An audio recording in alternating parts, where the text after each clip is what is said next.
The Polyglot Gathering is organized by Education at Internet.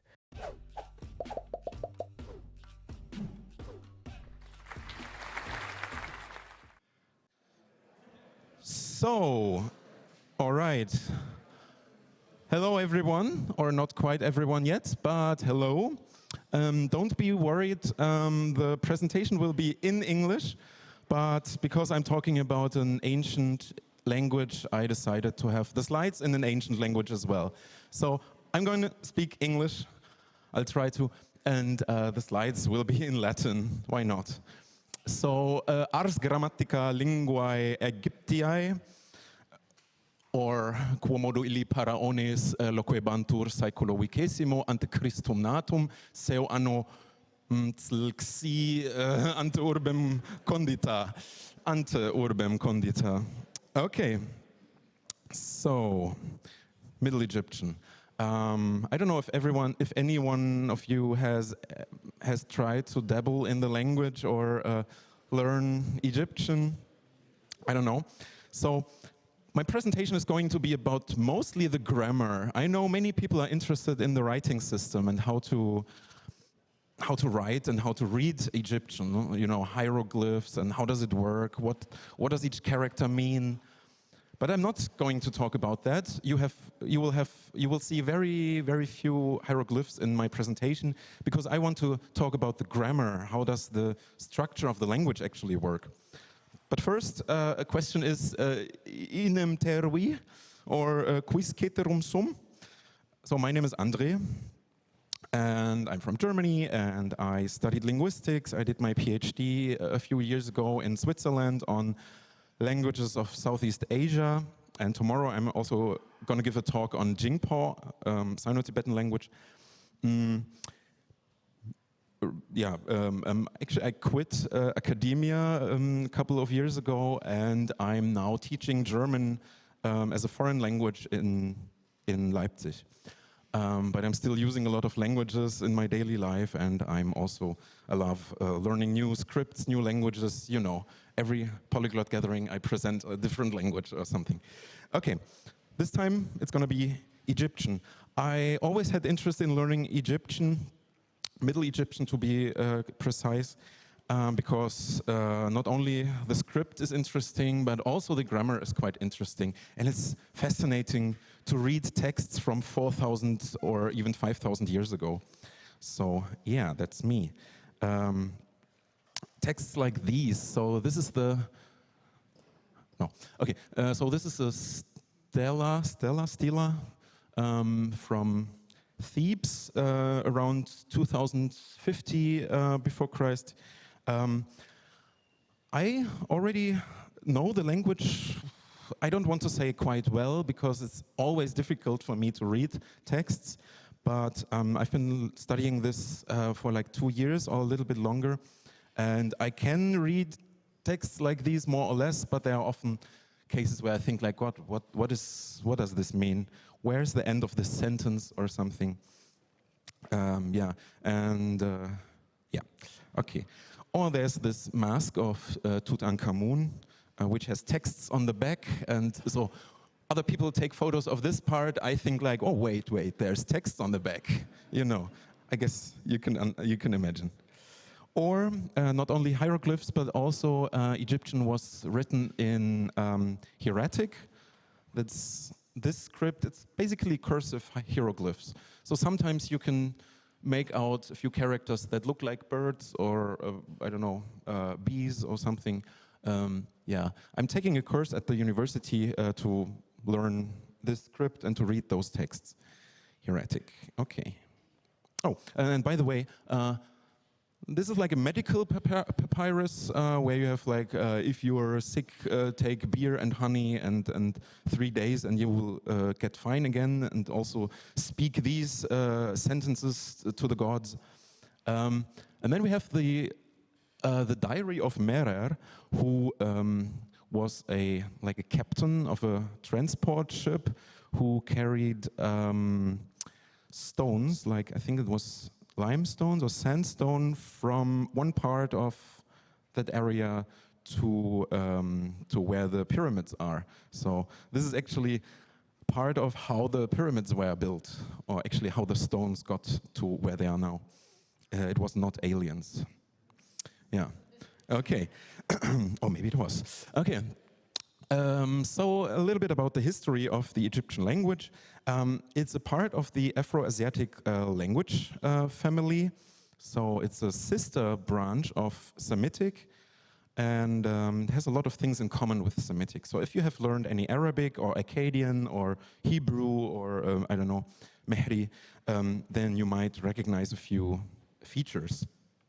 Like the feminine ending is a T, just like in basically in writing in Arabic, and in, yeah, you have to know that the ta marbuta comes from a T, and so on.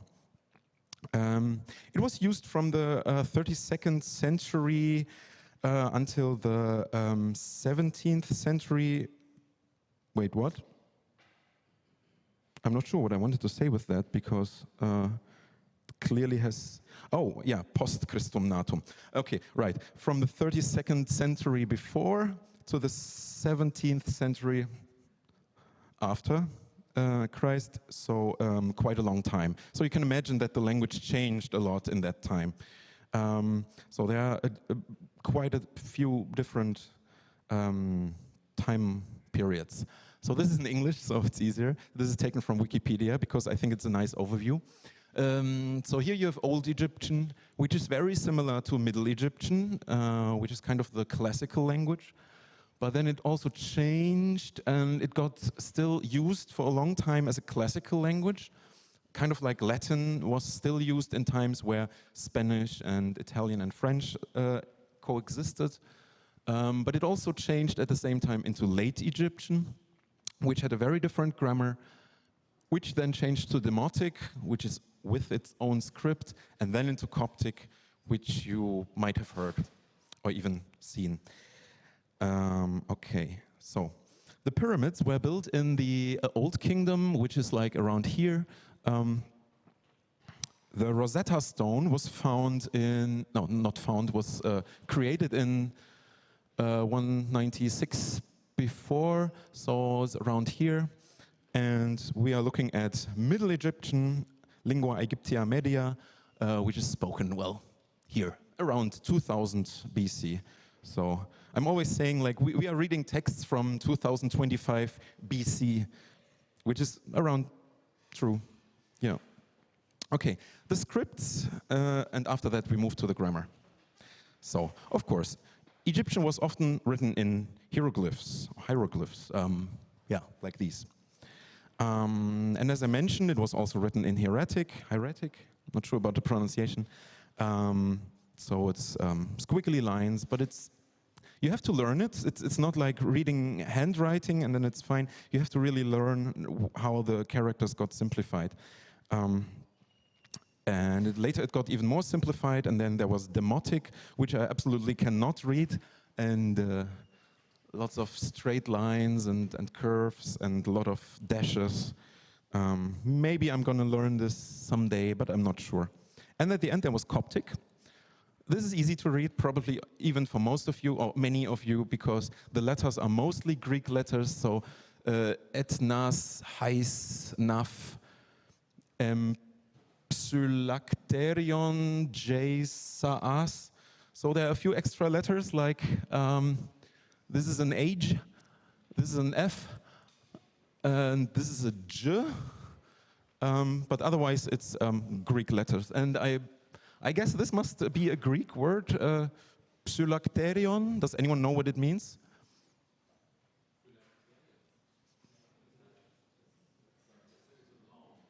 A what? A kind of building. Yeah, could be. Maybe, yeah. I don't know. All right. Let's go to Middle Egyptian. So, it was the common language around the year 2100. And it got substituted, as I said, by Late Egyptian in 1300 before Christ, and still became a classical language afterwards. So that's what I mentioned before.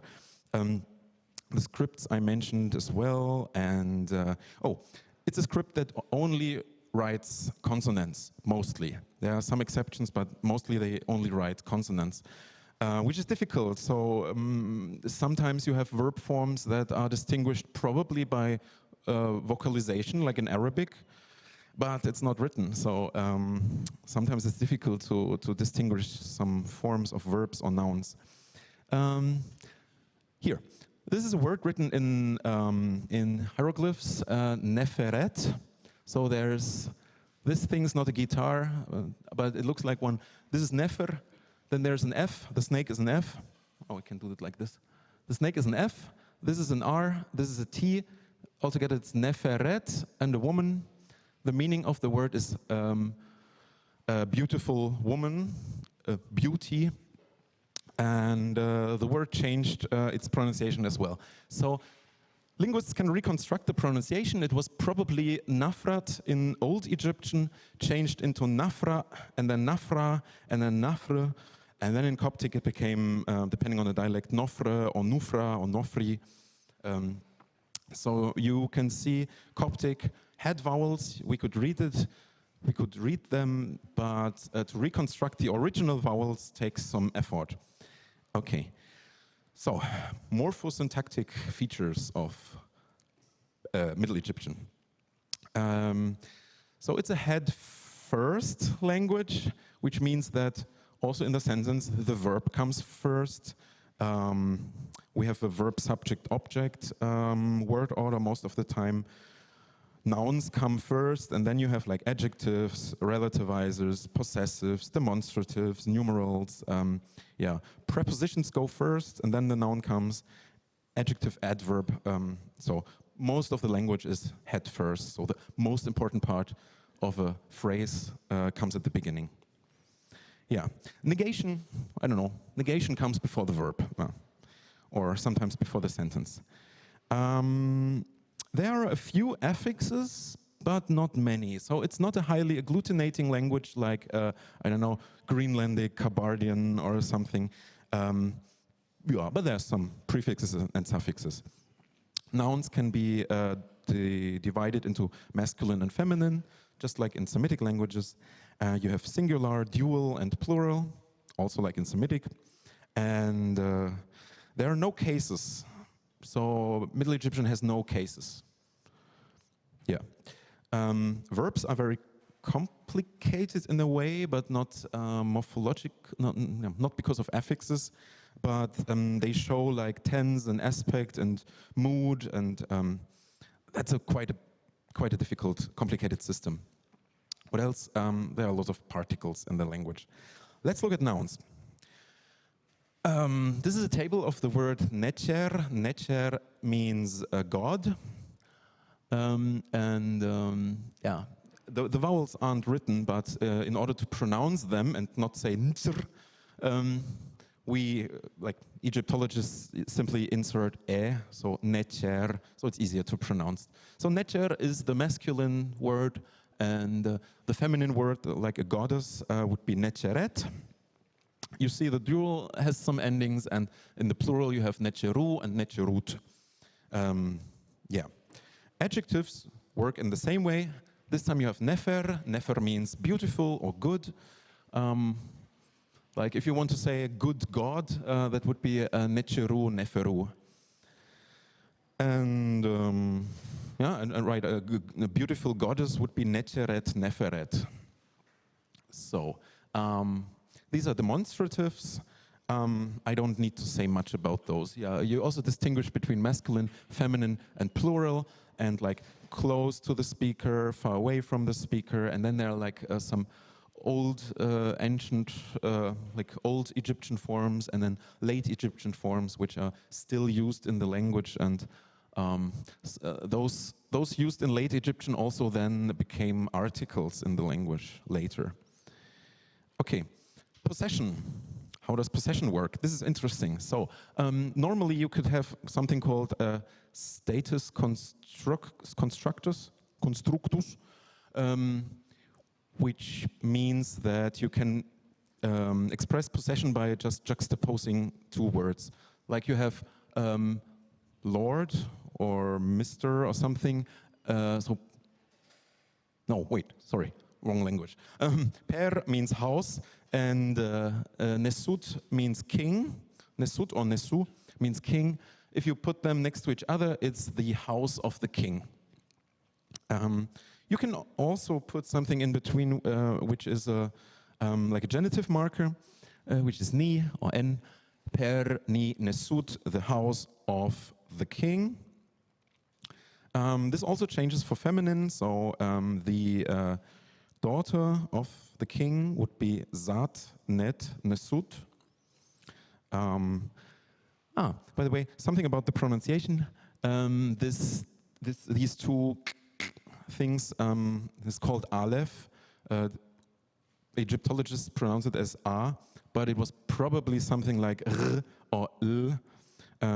Reconstructing the consonants is quite difficult, so we just say Zat Net Nesut. In the plural, it's Peru Niu Nesut, so also plural is marked there.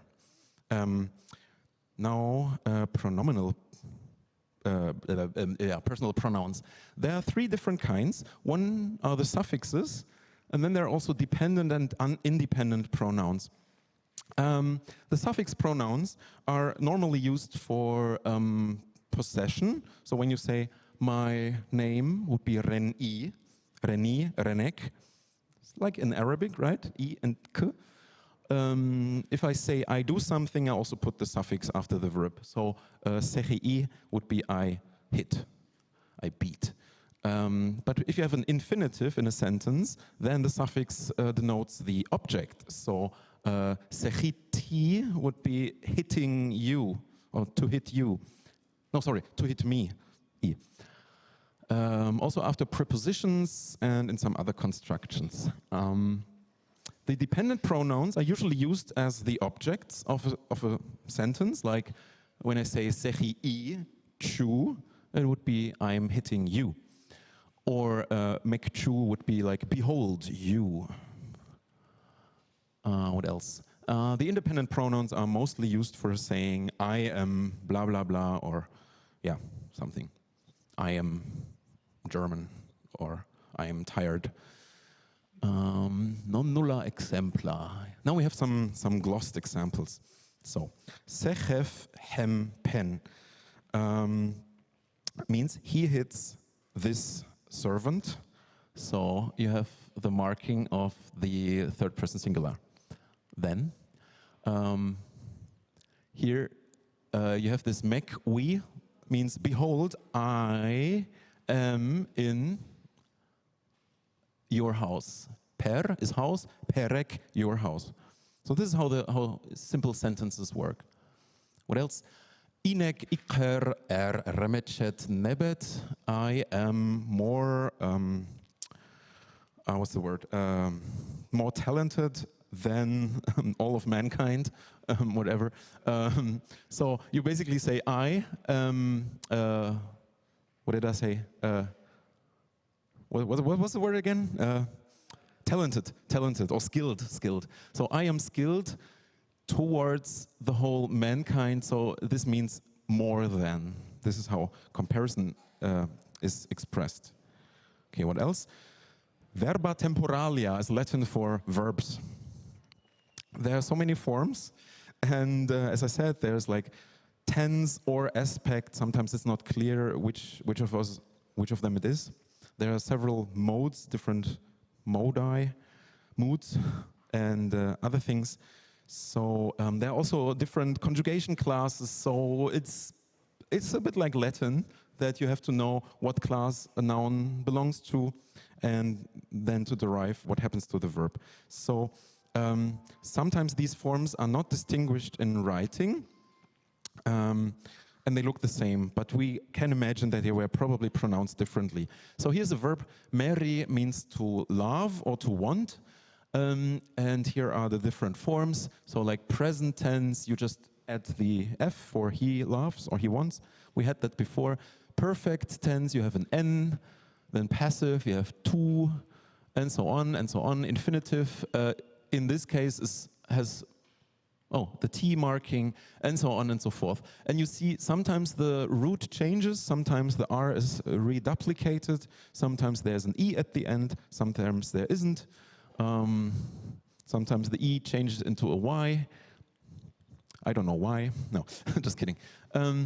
Yeah, and while learning the language, I try to understand how everything works. So I made this table and read a few grammars and tried to put in all the information for each verb form and for each like tense aspect mood form there. So yeah, it's very complicated. So when I read the text and there's a verb and I think like, I don't know, kebab, why is it reduplicated? What might it be?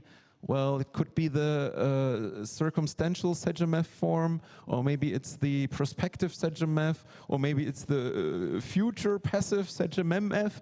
I don't know. Yeah, you know, it's complicated. Okay, Wiktionary also has nice tables, but I find them also kind of difficult to understand. Yeah, okay, negation is quite interesting. Something interesting happens. So here's a normal sentence again. I hear you. Sedgem I chu. This is the same sentence in the past tense with the N marking the perfect tense or perfective aspect. Sedgem N-I chu. Now the negation.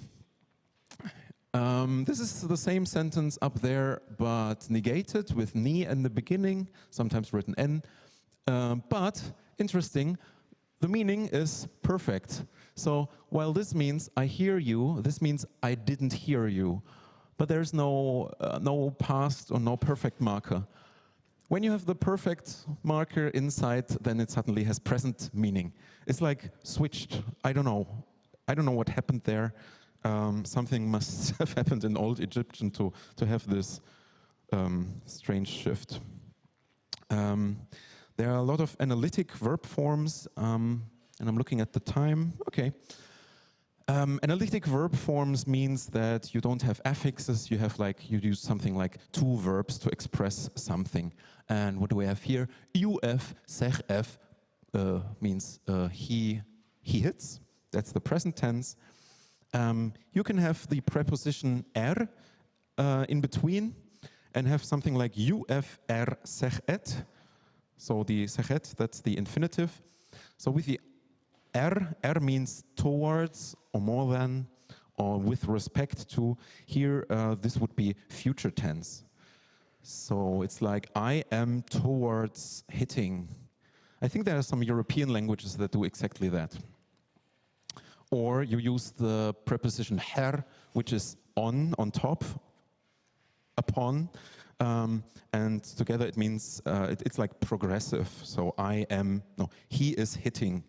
Latin has no progressive tense as far as I know. So I had to use pergere, which means to go on doing something. Uf, m sechet, so m is in. And this is also progressive. So I am in the process of hitting, basically. Also for causative, you can use a verb, regi. Regi means to give. Like I give him hitting you. So I let him hit you. Using give in the meaning of letting something is also something we know from, I think, Slavic languages, for example. Yeah. Middle Egyptian also has a different verb form where you have an S in the front of a verb to have a causative form. So like, let me think, any verb. Per or peri means to exit, I think, or to go on somewhere. And seperi would be to throw someone out, to make someone exit. But you could also say regi, per. Okay, word order is a bit difficult. I said at the beginning it's verb, subject, object, but that's only half the truth, because if you have these small ones here are when you use suffix pronouns. So if you have a suffix pronoun for the subject, it goes right after the verb. If you have a, let me show this on the next slide, here. So if you have a suffix pronoun, this comes directly after the verb. if you have something like I wrote dative here, but it's actually a preposition, so not quite a case, but like a preposition. These also come right afterwards. If you have an object pronoun, dependent pronoun, these come in this order. And if you have full-fledged nouns, they come afterwards. So this is the order of sentences. You don't have to read all of them, but the order always works. So this would be like, give I to him beer. So I give him a beer. Easy. Okay. What else? Now we have like 4 minutes left, I think. So let's have a look at some text. Naufragus is Latin for the shipwrecked sailor, which is a text from 2200 BC.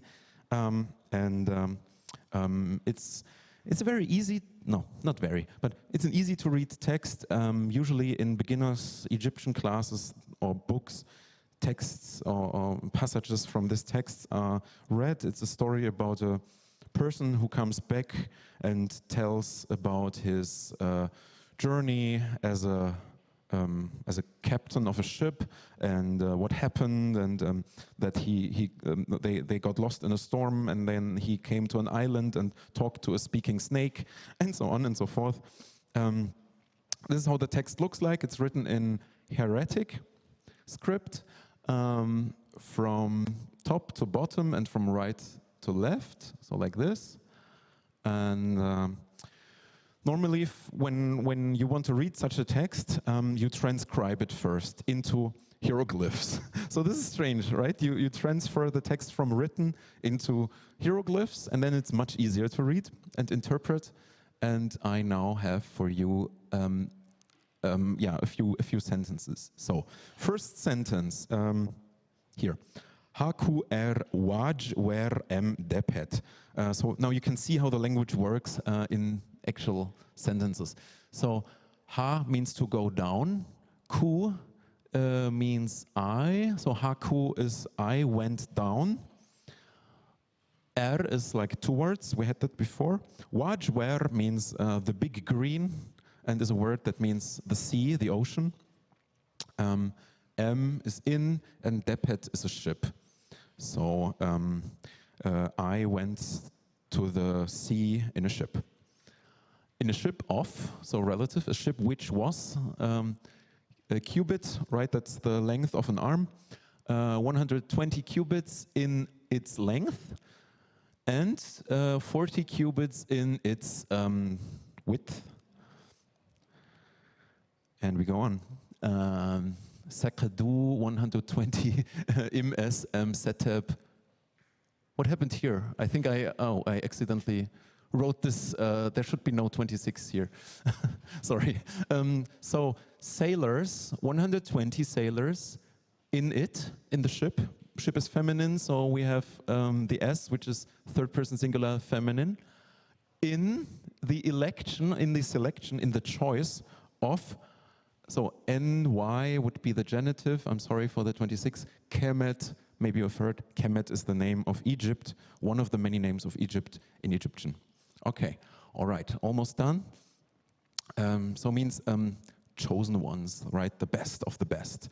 Why are they the best? Because they see the sky, they see the earth. Means they have seen everything, they understand everything. They are more vigilant, their hearts are vigilant beyond a lion. Their hearts are more vigilant than lions. And almost done. So, sersen ja ni iit. They predict the wind not until it comes. So this is a strange construction, but it reminds me of Russian. It's like they predict the wind before it happens. Yeah, I think with Russian paka, if you know this, there's also some strange thing with negation which works differently than English and German. It also works like this here. So while it hasn't come yet, basically, or the storm while it hasn't happened yet. And yeah. Okay, I think this is enough. So, okay, I want to say Dwa I enchenecher adoro vobis deum, gratias vobis ago. Thank you very much. And if you have questions, ask me.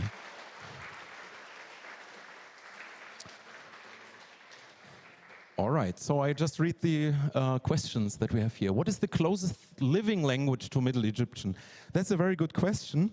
So Coptic is not, is it living or not? It's very debatable. Some people have learned Coptic and even use it in their lives. But as far as I know, there are no native speakers of Coptic. Of course, Coptic would be the closest. Other close languages, it would probably be one of the Semitic languages or maybe one of the Chadic or what else? Chadic languages, maybe a Berber language. I think Semitic is a bit closer to Egyptian than the other ones, but it's very difficult to say which one. Well, which of your cousins is the closest related to you? Doesn't really work, right? Okay. Next one. How do linguists reconstruct the vowels when they only have written records? Yeah, you saw that Coptic has written vowels, and we also know about some sound changes that must have happened, also through cuneiform texts, because Egyptians or Egyptian kings had correspondence with kings in Mesopotamia, so there were texts in Akkadian and Egyptian, and there were lots of names and sometimes also like objects written in Akkadian cuneiform, which has vowels. So there we can see, they wrote A, I, or U as a vowel, so probably it was A, I, or U in that language as well, in Egyptian. And it's very complicated actually, and I'm trying to also understand how reconstructing works. There are also some words, usually names, that are sometimes in some cases written with extra Waw and Aleph and Yod, and there's a theory that those marked vowels in a strange way, so yeah, collecting evidence. The demotic script reminds me a little bit of Arabic. Is there any connection? No, there's not. No, there's no connection. I mean, maybe through the way of writing, but they are not related. Not quite, but it's very difficult. So you have Egyptian, and well, it turns into demotic. But on the other hand, there were a few Semitic people in the Sinai Peninsula who took the Egyptian hieroglyphs, but they assigned different phonetic values to them. So they took the picture of a cow's head, which was pronounced ka in Egyptian, but they said, well, it's a cow, let's call it Aleph, because Aleph is our word for cow or bull, and that's how our alphabet was created, and also Arabic came from that. So in a very indirect way they are related, but I would say no. The way you mean the question, the answer is no. Why is Coptic close to the Greek alphabet? That's easy to answer. So maybe I go back to slide, I don't know, 7 or something, the history slide. You can see that in the history of the language, the Greek came here. Here, there was the late period and then the Ptolemaic period when there were lots of Greek kings ruling over Egypt, or like mixture of Greek and Egyptian. So Greek was introduced in this time and also later in Romans' time, but the Egyptians took over the Greek script, added a few letters, and this is how Coptic got this Coptic script here. Right. To what extent did Egyptian language influence the modern Egyptian Arabic dialect? I don't know much about it, but I've heard that there are a few like colloquial terms, dialectal expressions that might have come from Coptic and then also from Egyptian. I don't know much about that. If someone of you speaks Egyptian Arabic, maybe there are a few words that are related. At least that's what I've heard. Is it common to have Egyptian words or grammatical structures that modern Egyptologists still don't understand? Yes, Common, more or less, yeah. There are a lot of hapax legomena, which means words that only appear in one text, and then it's difficult. If the medical text says, use the neser plant to cure the patient, and it's the only text where this plant name occurs, we have no idea what it is. It's a plant, that's all. Also some verbs where we are not sure, yeah, does it mean to, I don't know, to defeat, or does it mean to capture? Something like that. It happens, but I would say we understand like 98% of the words, of the vocabulary, and maybe 95% of the grammar. There are lots of debates in Egyptology. I'm not an Egyptologist, just a hobby Egyptologist. Right. Why did you decide to learn it, and how? In the beginning I mentioned that I'm super interested in scripts, so scripts get me to languages, and I love learning different alphabets and scripts, and well, maybe you can understand that I find hieroglyphs very beautiful, and it's strange to imagine that this is a spoken language, but it's written with little pictures. So this is also the reason why I studied Chinese in the beginning.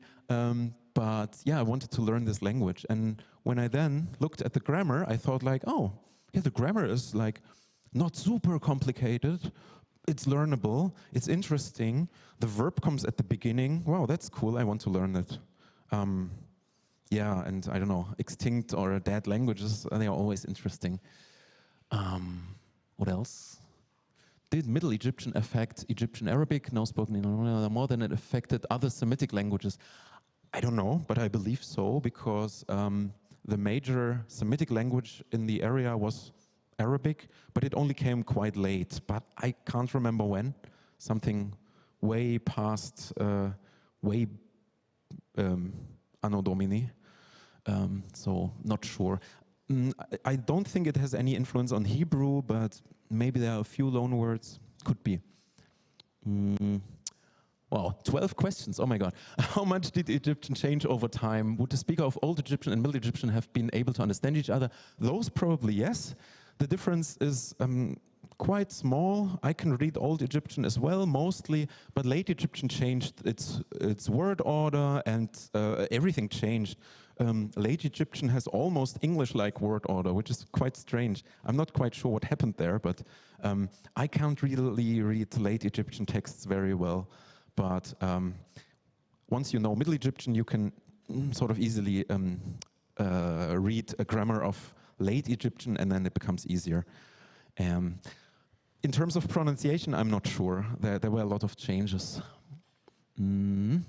Next, can you talk about your personal academic and professional career? How does one become an ancient language researcher? So I used to be a language researcher. I started studying linguistics and Chinese studies in Leipzig in 2004. BC? No, I'm just kidding. It feels like BC. But I don't know. I got interested in Chinese, and then later also in Caucasian languages. I worked with Tsez. If you have seen the Wikipedia article on Tsez, I have written that. Then later I got more interested in Southeast Asian languages, and I did my PhD on languages in Myanmar, and tomorrow I'm going to give a talk on Jinghpaw. So yeah, that was my interest. But I don't know, a postdoc is, I don't know. No, I don't want to talk about why I decided to quit academia. Okay, you can ask me in person. Why did you decide to put Latin on the slides instead of English? I don't know. It was just like I thought, like, let's take Latin. I'm a huge fan of Latin. I'm learning it at the moment. My Latin is not good enough to give the presentation in Latin yet, but maybe next year. Huh? Optime, yeah. Right. And also because to emulate the word order of ancient Egyptian, it's easy to use Latin, because Latin has a flexible word order and suffixes and so on. So it kind of works. Is there a learning community? Yes, there is. I'm not sure if there are a lot of people who are learning it to speak the language. There are certainly people who try to learn Coptic in order to speak it, but there's a learning community. So not only professional Egyptologists and students at the university, but there's, for example, a Discord group in Discord. I can't tell you the name because the name is written in Coptic and I don't remember it. But Google it and maybe you find a big Egyptian learning group. Every Wednesday in the evening we have a reading group where we read a text and like everyone has to read like maybe 4 sentences and trying to translate them and speak about the grammar. It's super cool.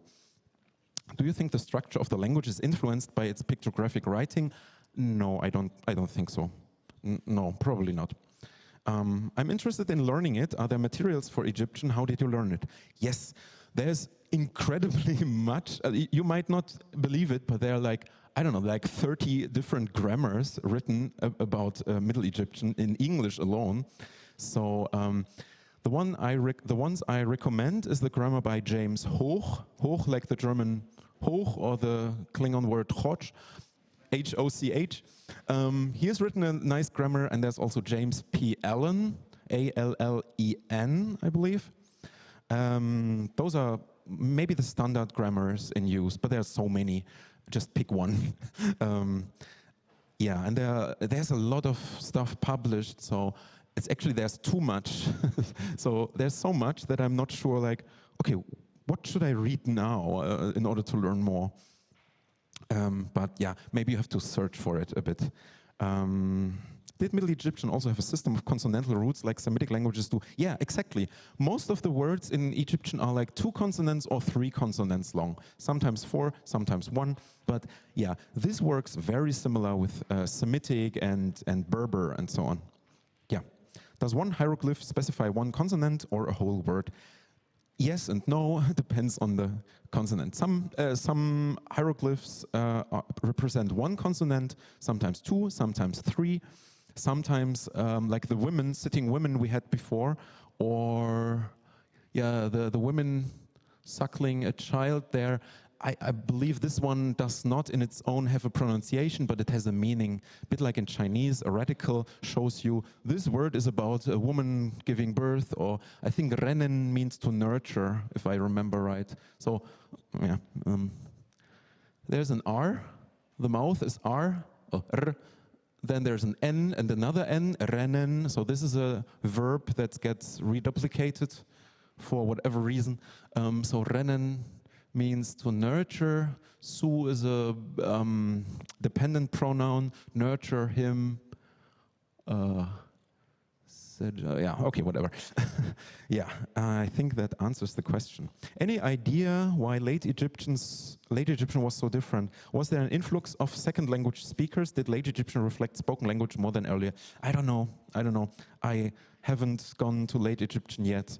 But there's a theory that late Egyptian is also a different dialect altogether, because they shifted the capital from one place to another. So perhaps late Egyptian is also a different dialect from the Middle Egyptian. Not sure. Middle Egyptian until 70th century is BC, not AD. AD, sorry, I probably said that wrong, but on my slide it said PCN, post Christum natum, so after the birth of Christ. So it should have been correct on the slides. Can you show an example of verb forms in hieroglyphics? Yeah, I don't have any here, but just imagine this word, rennen. So this is a reduplicated form. I don't know, maybe it's one of the prospective sejam F forms or so. Then you could have a suffix pronoun here. For example, there could be, well, it should be a feminine third person singular pronoun probably. So you could have, what was it, S, rennen S, she nurtures. S is this one, this letter is an S. Just imagine this S here after the woman, and then this part would mean she nurtures him. Yeah, it's difficult to show it now without examples. Do you see any similarity between Middle Egyptian and Chinese? For example, the determinatives in Egyptian and Chinese particles like le and guo. Determinatives, yes, in the way that this is the determinative that tells me that rennen here doesn't mean name, but means nurture. Like Chinese has the same thing. Like there's a little tree which tells you this is about wood. There's a little woman which tells you this is about woman or nurturing or fighting for reasons that are a bit strange. There are no tense particles like le and guo. So le is, yeah, it's too difficult to explain, but le and guo means like something happened in the past or changes into something. That doesn't quite exist in Egyptian, even though Egyptian has a lot of particles, but different kinds of particles. Phylakterion, what Jews are wearing for prayer, also a container for relics. Thank you, Wolfgang. Which period of the language history has the richest corpus? Middle Egyptian, actually, yeah. Middle Egyptian and probably a bit afterwards when they still were using Egyptian as a classical language. Yeah. That's it. I think this was the last question, so thank you again. Gratias, vobis ago.